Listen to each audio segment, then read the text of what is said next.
Look at Joshua chapter 1, verses 1. After the death of Moses, the servant of God, God spoke to Joshua, Moses' assistant. What did he say, Pastor Mike? Moses, my servant, is dead. That's the whole scripture I need today. Look at somebody close to you and say, do me a favor. Don't bring nothing into this year that God didn't ordain. If it's not God, it's over. It's over. I want you to take really, really good notes, okay? Take really, really good notes. Take pictures of the screens. I'm loving how you guys are taking notes. Our word for this year is what? Come on, say it like you mean it. Become, by definition, here it is the intentional evolution of spirit, character, and calling. Pastor Mike Jr.'s definition of become for our church is the intentional evolution of spirit, character, and calling. Now, what's one of the most beautiful words in that whole sentence? Intentional. It is intentional. I pray 3 of you can receive this. This is not a season of randomness. This is not the season to be random and think you're going to bump into a blessing. That you're going to learn through osmosis. That you're going to get better because you got older. The devil is a liar. This will be the year of my life where I am intentional. I am intentional about how I read the word, intentional about what I feed my spirit. Can't look at everything, can't listen to everything. I am intentional about, another beautiful word, the evolution. The evolution of my spirit, character, calling. Throughout the years and throughout science, we see evolution. You see this transformation of a caterpillar that becomes a what? Butterfly. I'll never forget in the first grade, Miss McGrew's class at Central Park Elementary.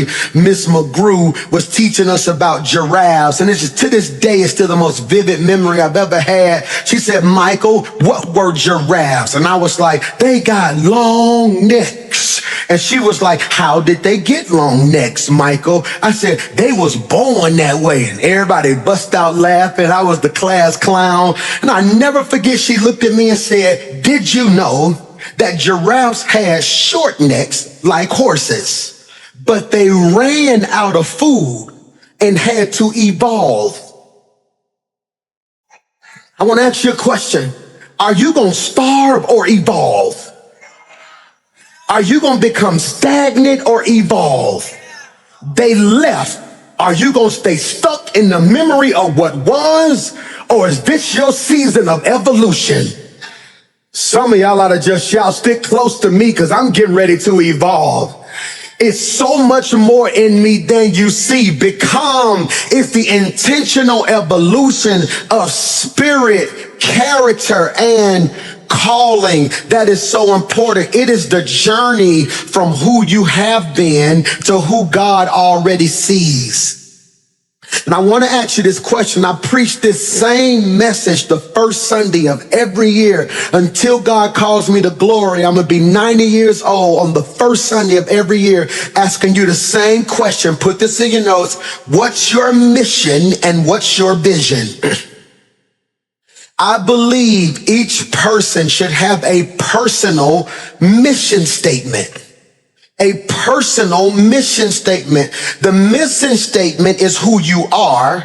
The vision is where you're going.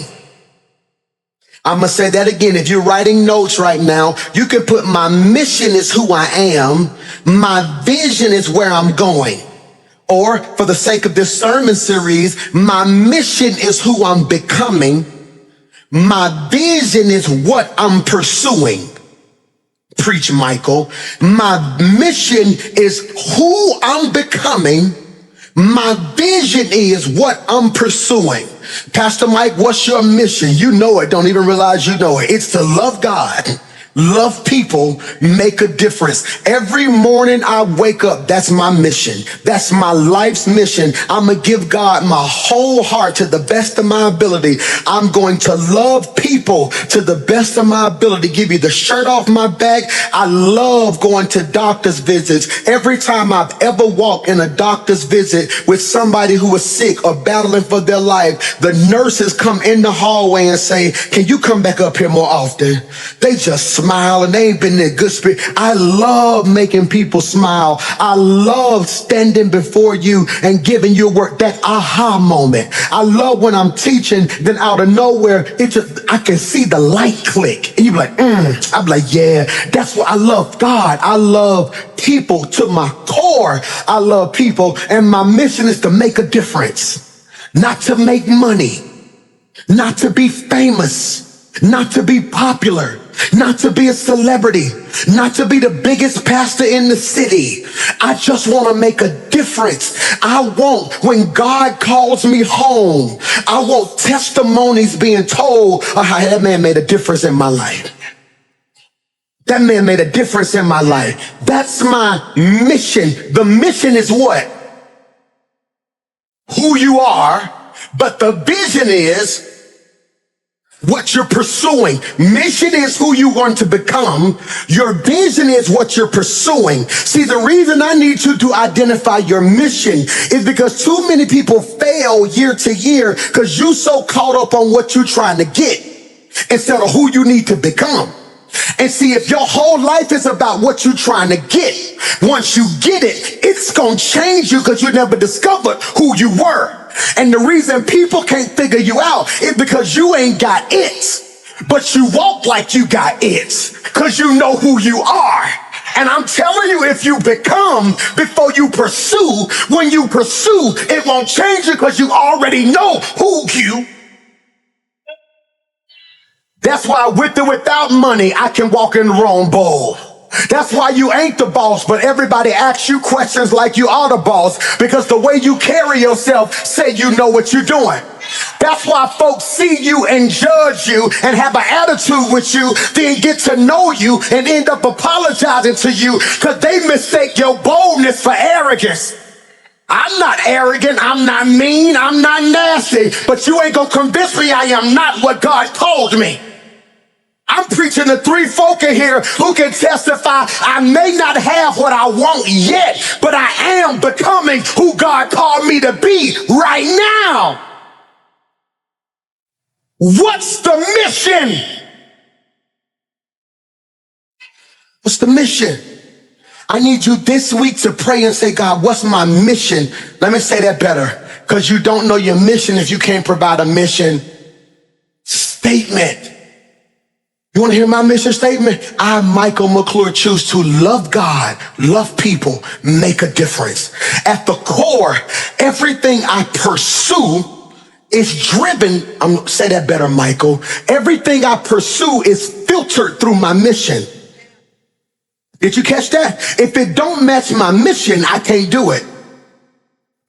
That's why certain decisions ain't even hard for me. I can tell you right now the answer to that's gonna be no. Why? It don't fit the mission.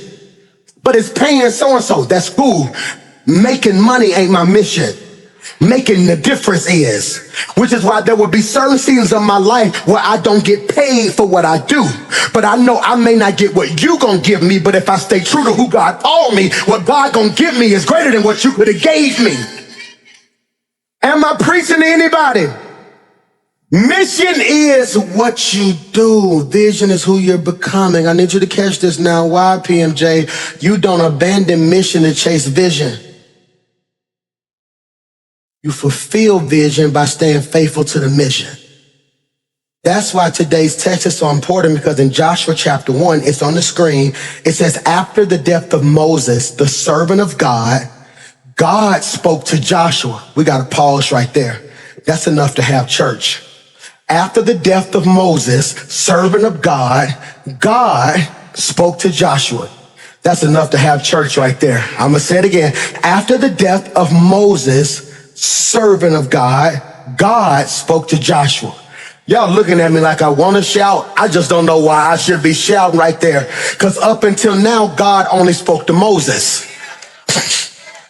Up until now, God would speak to Moses, then Moses would talk to Joshua. Now God is saying, my season for talking to Moses is over. It's my time to talk to you direct. Some of you finna be in an awkward season because you're so used to having prayer partners and praise partners. God said this might be the season where you got to be alone so God can talk to you for himself. I don't need confirmation when I talk to the confirmer. Did you hear what I just said? He says, Joshua, after the death of Moses, it's right on your screen. God spoke to Joshua and said, Moses, my servant, is dead. Please put this in your notes. God makes it very clear to him before he gives him his assignment. God makes it very clear to him before he gives him the assignment. I need you to catch this. Joshua is tripping. Joshua is hurting. He needs affirmation.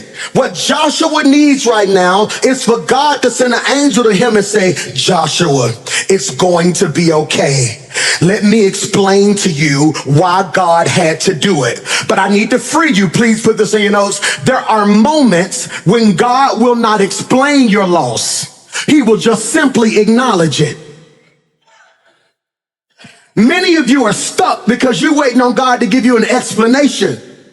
God said, I don't explain dead stuff. I move on from them.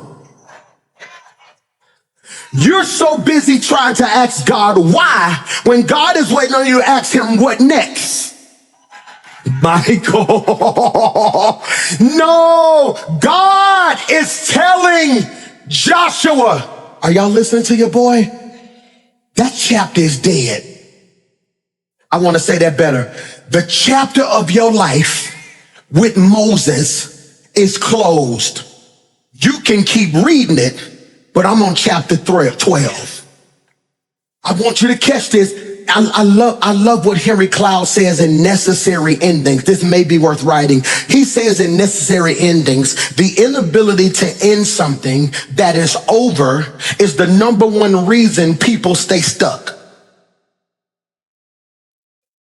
The inability to end something that is over is the number one reason people stay stuck. Ooh, that's good. And can I free you? Growth always requires an ending. I want you to be careful what you say out your mouth this week. Because who been saying, let's be honest, who been saying, I gotta grow this year? What you really been saying is, God, what do I need to end? Because in order for something to live, something gotta die. Yeah. So I'm really believing God's gonna grow me to where I'm gonna be a wife. But God said, no, I might need your season of dating to end for a while.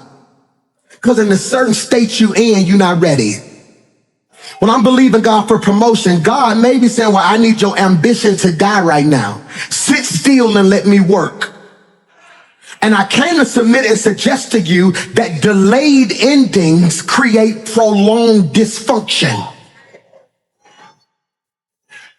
Delayed endings create prolonged dysfunction. I'm gonna say this, and I know everybody gonna say, man, I just put my own business out there. The places of my life that are dysfunctional is because I wasn't quite ready to close certain doors yet. And many of us don't want to end stuff because we think as we end it, we're taking a loss. Michael, many of us don't want to end stuff because in our eyes, Jackson, we think to end this is a loss. So I don't want people to think I lost. I don't want people to think I lost, because if people think I lost, they're going to think I'm losing, which is going to make me feel like so you rather walk around faking like a winner when you're actually losing, when the real win would have been detachment.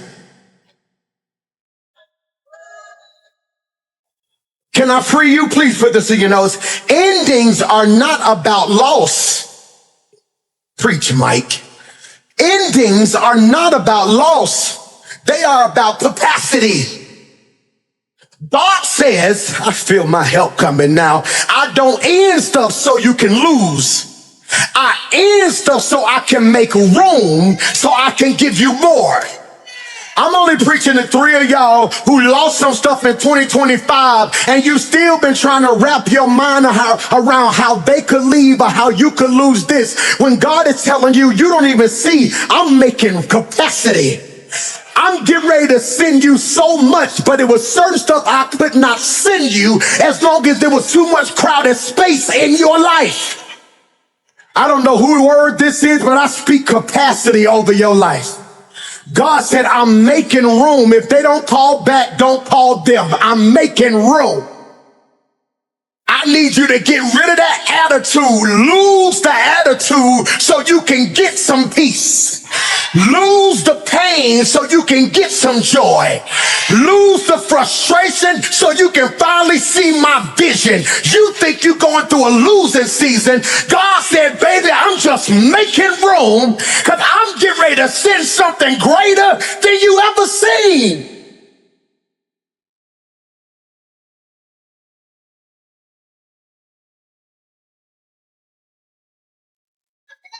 It's called capacity. It's called capacity. You over here crying about who left. You're going to stop in a minute and realize you got more money now. Because you're paying for them and you. Can I get a what? Over here talking about I can't believe they fired me. You didn't like the job in the first place. God knew you would never quit. So God is like, I'm going to make them leave you so you can finally see I'm up to something in your life. I wish I had 1,000 folk who would jump up, sit down, and shout, make room. This is, look at this. Why, PMJ? Put this in your notes. Endings are not about loss. I'm going quickly. They are about capacity. Can you put this on the screen? There it is. Ending the wrong thing creates room for the right thing. Ooh, that boy preaching today. Ending the wrong thing creates room for the right thing. This is critical. Joshua could never become Joshua while trying to be a continuation of Moses.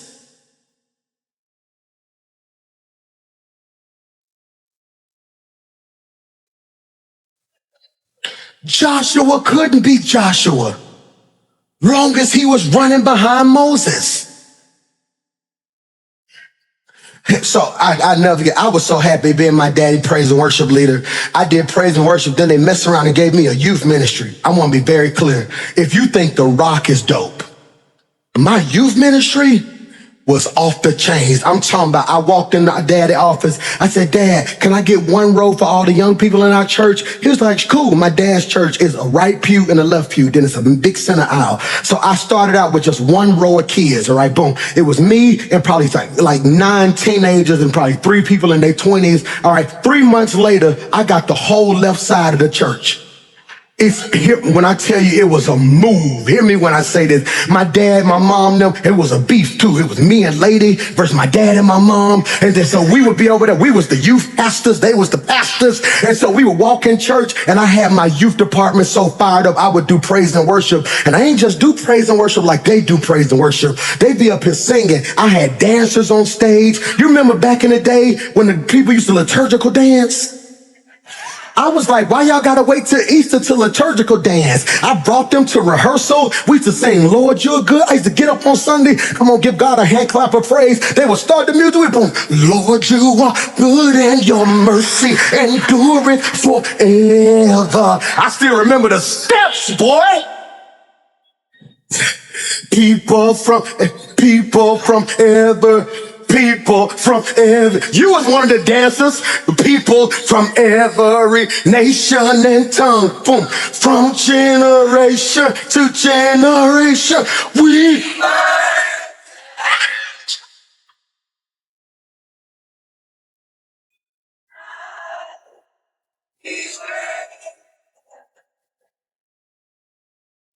Oh my God, I just bodied that, didn't I?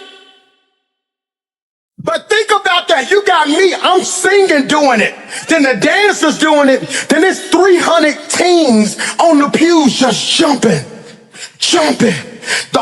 Now the parents trying to come to church to see where their kids at. So now the parents jumping. So then I come to my dad and I say, Dad, I think the Lord's calling me to start a church. My dad never said, no, I need you to be my youth guy. He understood I would never be me. Go to the next slide. Because you don't understand, sometimes it calls for a season of detachment. Preacher Mike. Preacher Mike. I want to free you. Becoming, can you put that in your notes? Demanded separation.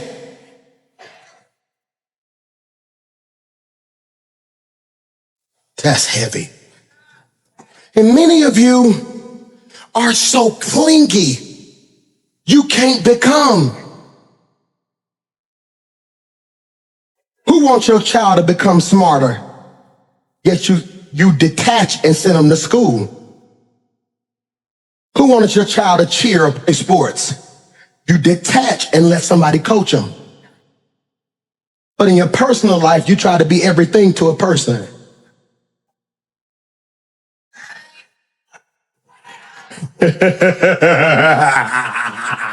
Because what we do is when we lose somebody, we make them the devil. Put this in your notes. We either deify or demonize. I should have put that on the screen. Deify or demonize. When they're good to you, we make them a god. When they're bad to you, we make them a devil. And I want to say this to you. All separations ain't evil.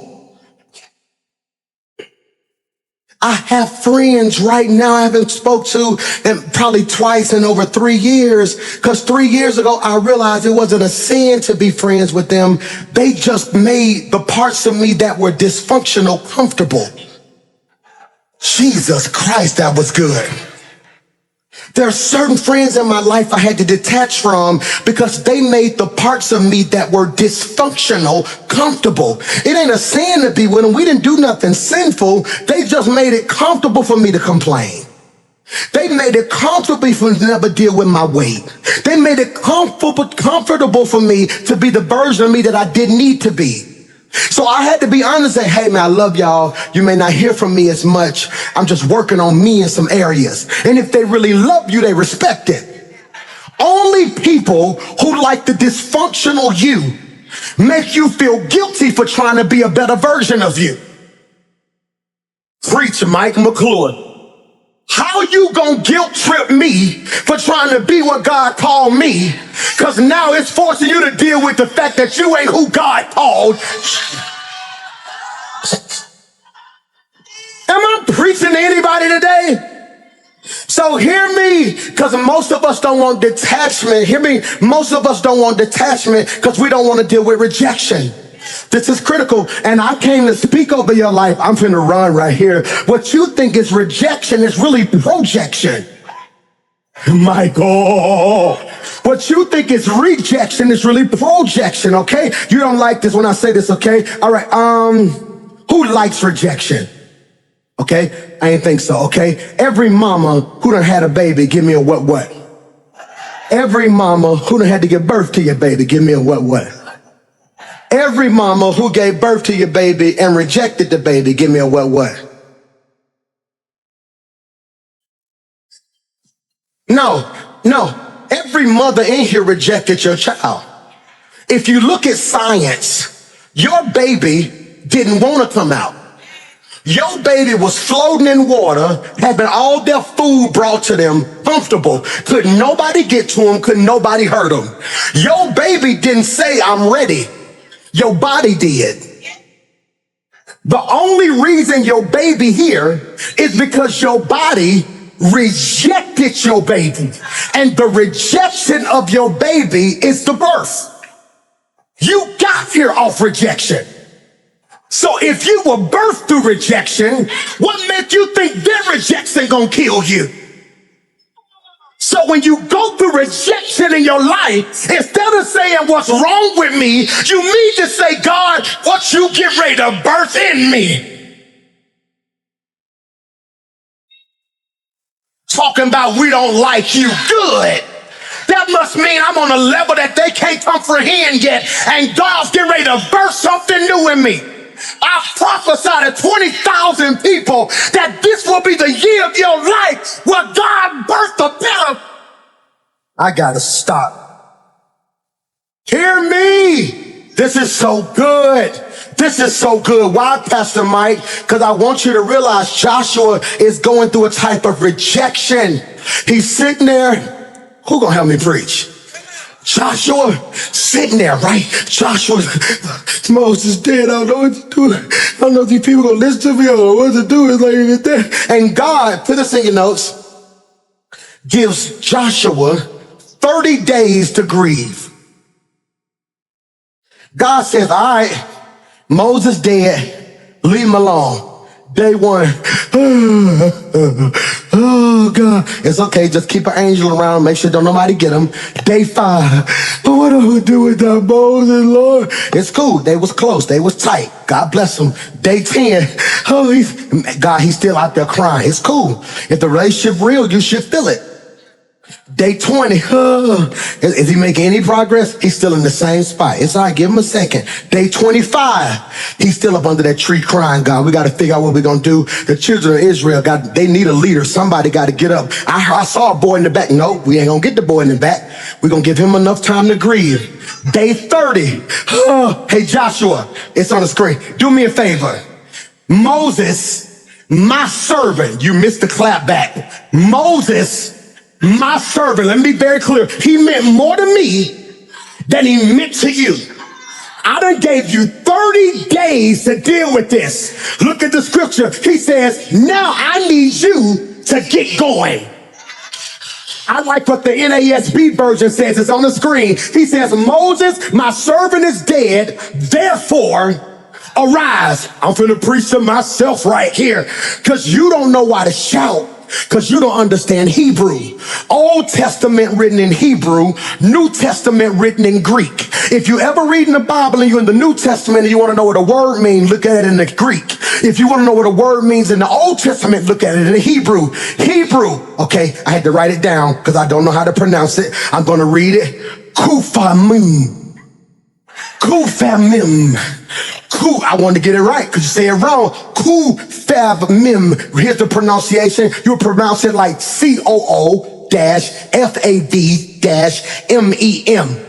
Arise in the Hebrew, Kufamim, means to stand up. Michael. He looks at him and says, hey, I need you to stand up. You've been down long enough. Now here's what you got to realize. I don't need you to stand up physically. My issue ain't that you laying on the ground physically. My issue is you down spiritually, mentally, and emotionally. My issue that you ain't got no money in the natural. My issue is your mind still broke. My issue is your relation, your spiritual resistance to pressure has not evolved. Because arise implies, Michael, that something shifted internally before it ever showed up externally. You do not arise because conditions change. You arise because your calling has been activated. Okay, I want to say this. You should have never logged on today. You should have never came to church today. You should have missed this Sunday because not being activated will never be your excuse again. I speak by faith that I activate every gift in this room. I activate every gift watching me right now. Let everything God put in you rise right now. I plead the blood of Jesus over your mind, your spirit, and your heart. Consider yourself. Paul said it like this: stir up the. It is activation. Why is activation? Okay, have you ever got a new debit card and you went to go use that debit card and it wouldn't work? Why wouldn't the debit card work? You never stop to activate it. Some of the problems in your personal life is you're trying to draw from people who haven't been activated. Some of the losses you took in the past was because you was doing stuff God didn't activate you for. Preach Mike McClure. And I came to submit and suggest to you, devil, you should have killed me when you had the chance. Because 2026, I am activated. I just need you to touch somebody around you and tell them I'm just practicing to see if my anointing works. Because I speak by faith this year. When I lay hands on stuff, it's going to get healed. When I pray, things are going to shift.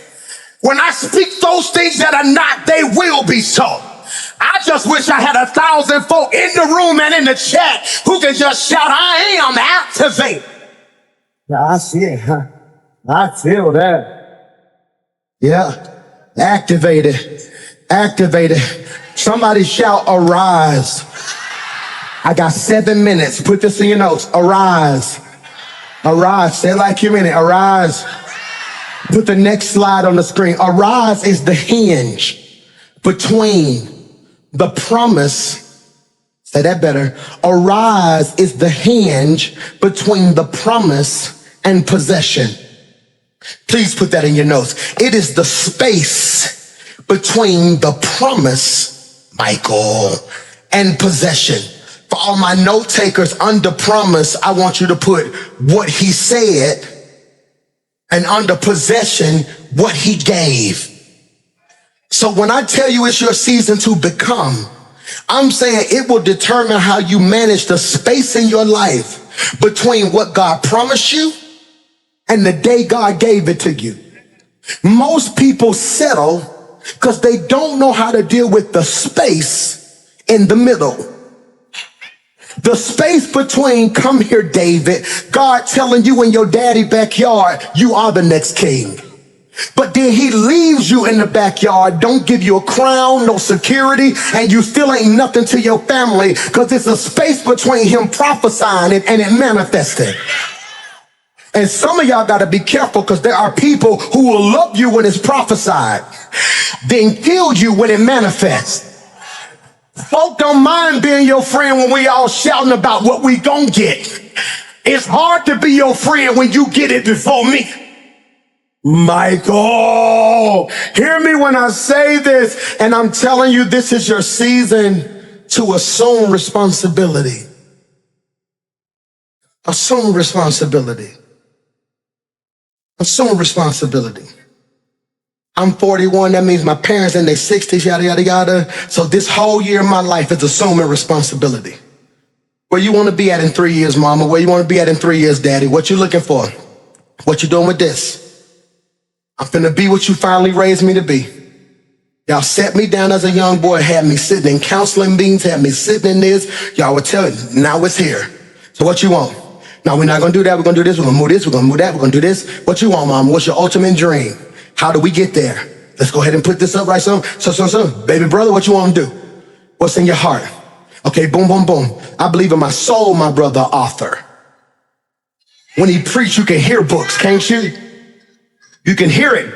So no, this year we setting that up. Let's do so-and-so, so-and-so, so-and-so, so-and-so, so-and-so, so-and-so. I'm in book deals right now that they don't even know, and they already know part of the prerequisite for my book deal. They don't agree. I got 4 of the major top book publishers in the world fighting over my book. We finally came down to the top one, and so-and-so, so-and-so, they super excited. They have no clue before I sign that paper. Yeah, that's cool. Yeah, but what about him?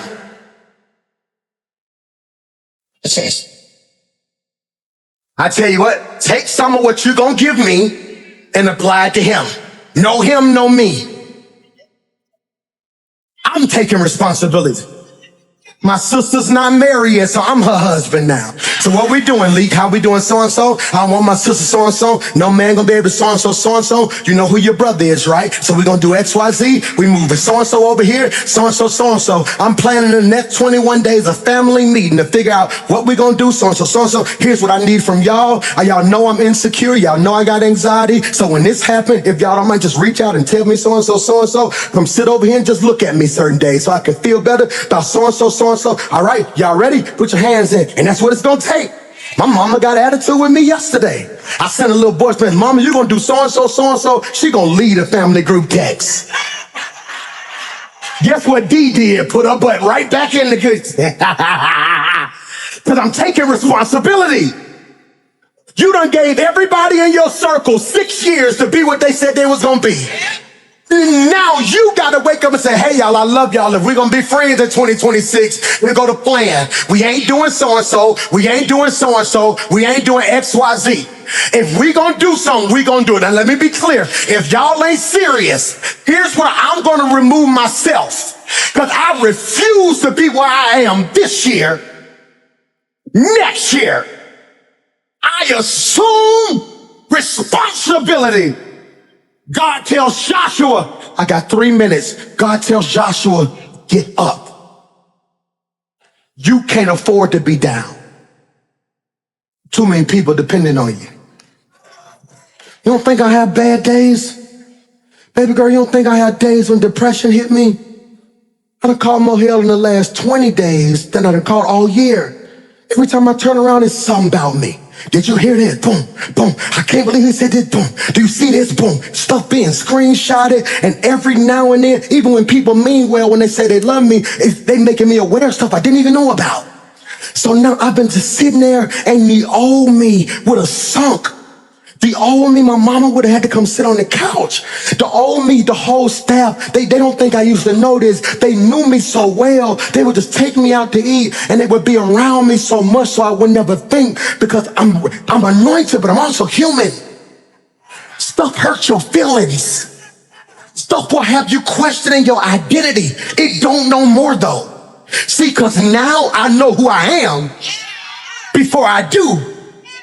I am not a human doing, I am a human being. And so now I'm trying to get you to realize this in your life. It's time for you to arise. And the first thing Moses represents, 3 minutes, okay? 3 minutes. The first thing Moses represents is dead strategies. This is my first of the year sermon every year. Dead strategies. Dead strategies. Why is that important, PMJ? Moses represents an expired strategy. Watch this. What Moses did helped get the people out of Egypt, but it wouldn't get the Egypt out of people. Can I make it hood? You can take a person, but you can't take the...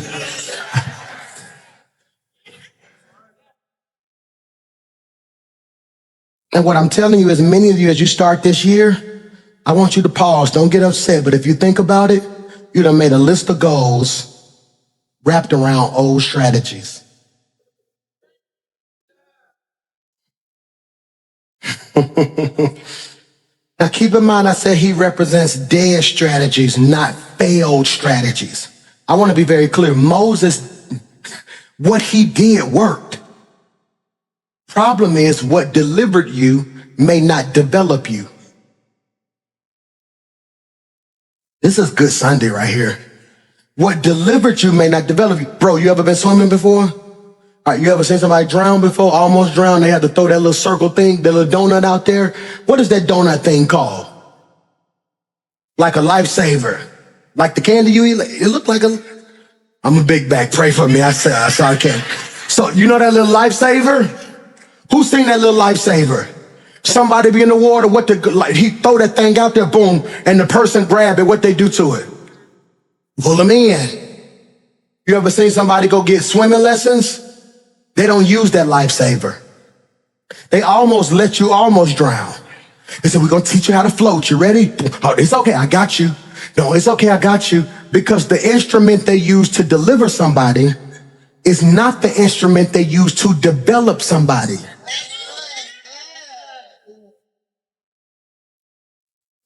The strategy is different. When Xander was 10 and 12, stop! Hey, stop doing something. Don't make me tell you again. No, you can't go over your cousin's house. He turned 19 next week. My strategy's changing. Now when he texts me, Dad, can I go chill with my girl? Absolutely, man, just hit me when you get there. Right now, he don't know this, but every answer is yes. Dad, me and my girlfriend go get some meat. Man, cool, do your thing, let me know. You got money? Hey, don't let her pay, do so-and-so, so-and-so. Okay, boom. Dad, I'm thinking about going, hey man, do your thing, baby. You wanna know why? In 90 days, 120 days, 180 days, he gonna be on his own. If my strategy don't change, he gonna leave and say, I can't wait to get out this house. I need him to be in the world, but wanna talk to me. You got me? Mike gonna be 18 in February. So it's different now. He telling me stuff like, okay, I love you, baby. No, we're cool. Dad, I don't like so-and-so. Cool. Dad, when you do something, hey, do your thing, baby. I love you. Hey, what you need? I don't know about that, Mike. If I was you, I would do so-and-so, so-and-so. Okay, cool. All right, God bless you. May 16. No, because I said so. The strategy for him ain't shifted yet. It ain't shifted yet. Because I can't apply what works for him to them. Well, they close in age. No, he's not going to grow up fast. I can give immaturity mature access. You can't do that. See, the strategy God used for Moses was perfect for deliverance. But that same strategy isn't sufficient for development. Remember when Moses was in front of the Red Sea? He said, God, what you want me to do? What did God tell him? What's that in your hand? He asked him a question. What's that in your hand? He said, this rod that you gave me. He said, all right, cool. Stretch it out. What happened? The Red Sea parted. Remember, Joshua is in front of the Jordan River. He's like, God, what we gonna do? I don't have Moses' strategy. God says, but you got the Ark of the Covenant. So he had his leaders grab the Ark of the Covenant and step in the water. And what happened? Same result, different. You better stop mimicking what people do and ask God, is that what he want you to do? Just because it worked for them don't mean it's anointed to work for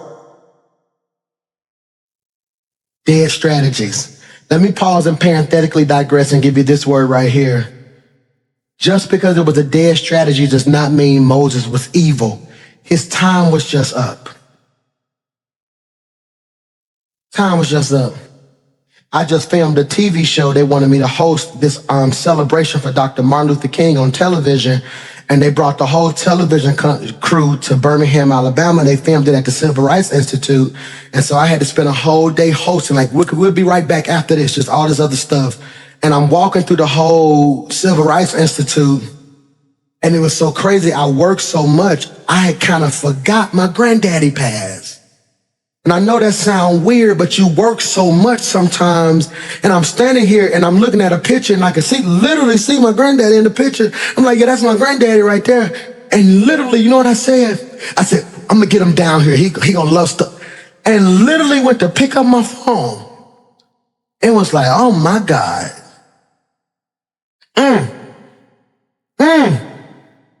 And I'm just looking through everything they did for us. How they marched, how they live.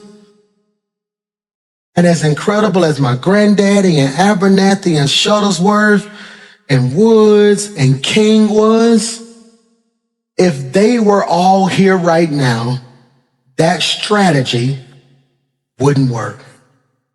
We're not united. It was easier to boycott then. We all had to live in one neighborhood. Now you're going to sit back and say, I ain't in Ansley, I'm in Hoover. We see what happened to other countries and we don't even bat an eye because I'm good over here. Well, I'm black. Well, I'm white. And God is like, y'all going to adopt that same mentality? See, deliverance removes external bondages. Development confronts internal bondages. What I'm telling you right now is you free externally. It's the stuff you need God to heal you from internally. Dead strategies. Number 2, dead, next slide, seasons. Moses represents a dead season. I want to say this to you, and I pray you receive it. The greatest enemy, the greatest trick or the greatest weapon that the enemy uses to stall us is unprocessed grief. He have us hurt for so long, we don't know how to move forward. Unprocessed grief. Bro, can I tell you something the Lord had me do in 2025? Feel it. I ain't even try to fake it. Let me free you. There are some things in your life you're going to have to feel. Oh, that hurt. Who remember when I told y'all, I'm going to see if y'all really be listening to me. I told y'all in November, hey, y'all, I'm going to take a day and just cry. Who remember that? Who cried? Did anybody else take a cry day? I took my day. I got in that little truck of mine and started playing music and just riding. Went through Central Park, sat in that parking lot for a minute, rolled by 15, boom, flew here. And I was just crying, I done been through so much. And I have to be strong. I feel like I have to always perform. Hey, how you doing, man? I'm good, boy. How you, man? What's up, boy? Pastor Mike, what up, boy? But in my heart, I just be like, somebody kick me a hug. Please. And I sat in that car and I start processing. I got a note in my phone. You might want to adopt this. When stuff happened to me during the year, I got this one note. I call it the pain list. But technically, if you look at my phone, it's called the grocery list. But that's what I call it, the grocery list. So boom. And I put in that joint and I just went down the line. 1, boom. So-and-so left.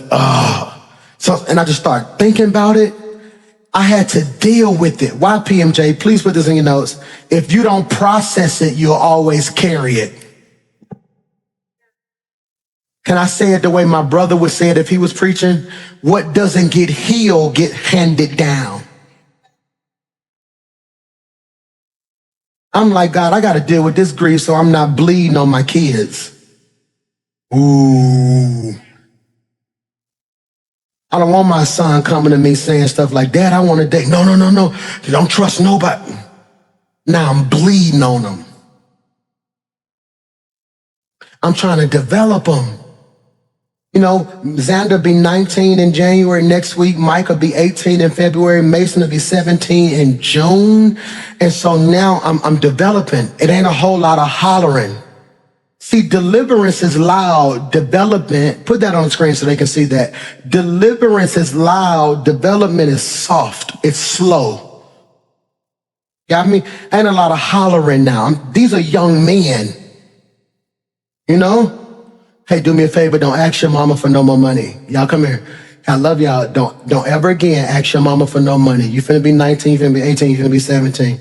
If you're 19, 18, 17, comfortable asking your mama for money, you're gonna be 25 asking a woman for it too. So I don't want that.